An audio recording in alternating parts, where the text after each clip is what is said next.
Um, dois, três, gravando. E aí, galera? Hoje a gente vai conversar sobre a independência das 13 colônias. Essa aula vai ser dividida em partes, tá bom?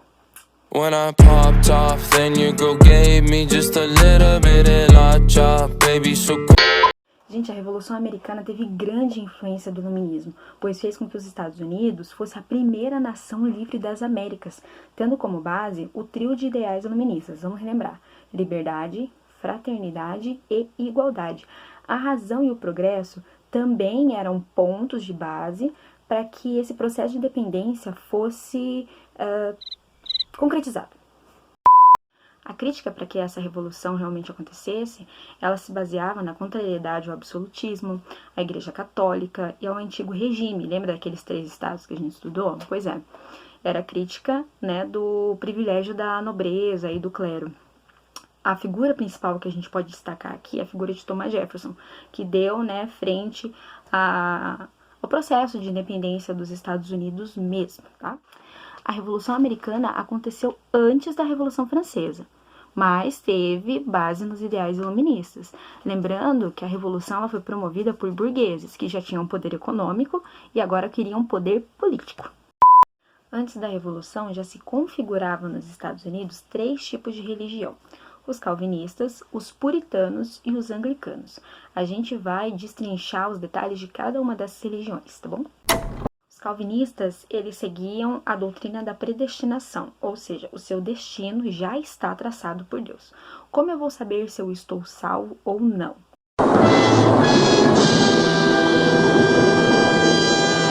A forma deles saberem se Deus estava com eles ou não era a prosperidade econômica. Se eles tivessem prosperidade, se os negócios iam bem, se a economia ia bem, então Deus estava com eles. Essa teoria calvinista, ela foi bem enfatizada, porque a gente tem que lembrar que as pessoas que vinham para as colônias não eram, assim, pessoas desejadas na metrópole. A maioria delas eram ex-presidiários e tudo mais, ou seja, eram pessoas que a metrópole não desejava. E os Estados Unidos se deu por um país predestinado por Deus a dar muito certo, porque foi o primeiro país a conquistar a independência, foi um país que deu certo, enquanto o resto das Américas ainda patinava em todos os seus processos. Os puritanos eram calvinistas ingleses, eles seguiam a linhagem de Calvino, mas a principal característica deles é a enfatização por uma moral religiosa, que definiria o que é puro e o que é profano. Os anglicanos eram os ingleses que pertenciam à Igreja da Inglaterra. A doutrina calvinista, de modo geral, complementava o ideal burguês de liberdade econômica, seguindo aquele padrão, aquela linhagem, o ideal de prosperidade, né, de predestinação a ser próspero. Eu sou rica! A religião nos Estados Unidos até hoje tem fortíssima influência, ao começar no lema dos Estados Unidos, né, que é In God We Trust, em Deus nós confiamos. Sendo assim, determina-se que o país é um país cristão. Parte da colonização dos Estados Unidos se deu através da Inglaterra, que dominava as colônias do norte e as colônias do centro. Essas colônias, elas comercializavam produtos para a Europa e para a Ásia. De quebra, ela recebia, através de navios negreiros, por sua rota, né, africanos escravizados da Costa do Marfim. França e Inglaterra sempre tiveram divergências em disputa de territórios. Prova disso foi a Guerra dos 7 Anos, que essa rivalidade se estendeu por todo o território da colônia americana.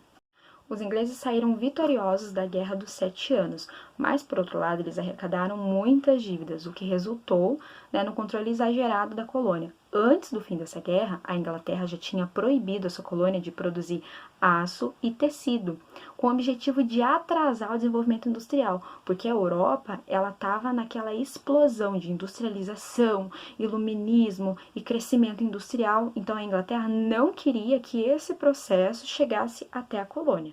Para recuperar a economia e o domínio pós-guerra, os ingleses então incorporaram uma série de leis para controlar a metrópole. Prof, que tipo de leis foram criadas? Ai, meu cabelo. A lei do açúcar era uma taxa mais elevada, né, sobre o açúcar, o café, o vinho, e os colonos eram obrigados a comprar o melaço, uma das principais matérias-primas do rum, que era muito produzido na colônia, tinham que comprar esse melaço de outras colônias que fossem inglesas. Antes dessa lei, eles comercializavam esse melaço com qualquer outra colônia que vendesse mais barato.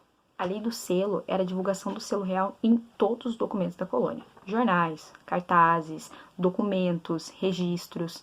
Isso gerou um certo desconforto e alguns conflitos, principalmente na região de Boston.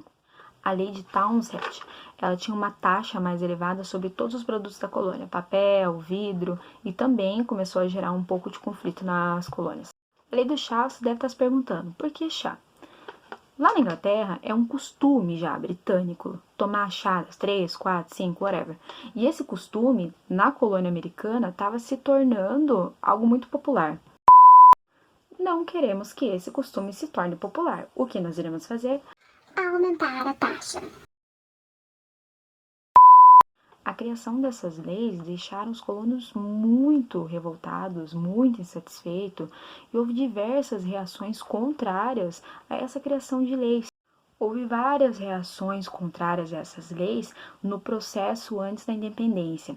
Em 1773, os colonos, no meio da festa do chá, eles se disfarçaram de índios e entraram dentro do navio e jogaram no mar toda a carga de chá vinda da Índia. Gênio. É o bichão mesmo, hein, doido?